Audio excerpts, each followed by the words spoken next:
Hi, and thanks for joining me for another week's video. This week's recipe, double chocolate chunk scones. Dark chocolate and milk chocolate chunks layer this delicious buttery scones. Let's get started. Into a large bowl goes 2 cups all-purpose flour, 1/3 cup granulated sugar, 1 teaspoon baking powder, and half a teaspoon salt. Place that into the bowl of a stand mixer. Very important step here, cold diced butter.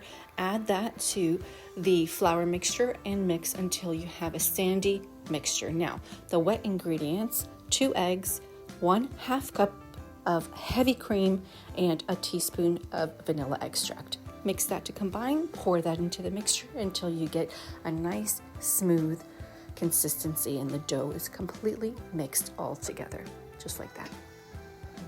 What I love about scones is they're not too sweet. They're just perfect for brunch, breakfast, or tea time, which is my favorite way to do it. Now adding those double chocolate chunks, about 1 cup worth, and then preheat your oven to 400 degrees Fahrenheit, 200 degrees Celsius, and line and grease your baking sheet.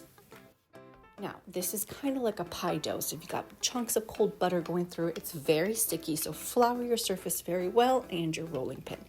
You want to go ahead and start to roll out into a circle, so about a 12-inch diameter, and I like to work with directions, so a little bit this way, a little bit that way, move the circle a little bit, again, well-floured surface, and then I press the edges in so that I have all those chocolate chunks and the edges nice and clean.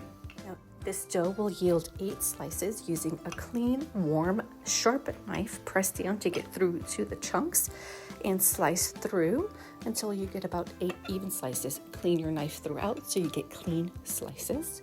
Transfer to your lined baking sheet. And the next step is to have egg wash, which is 1 whisked egg with a splash of water. Brush that so you can get that nice golden finish that we're looking for. And I like to dust with some sanding sugar or fine sugar. Bake for about 20 minutes until golden brown around the edges and remove to cool completely. Now, scones are a delicious, not too sweet treat that you could have for breakfast, brunch, tea time, anything like that. It's a great way to get your family together to enjoy some sweet treats. I hope you enjoy the video. Let me know how your recipe comes out, and don't forget to like and subscribe, and I'll see you next week. Bye.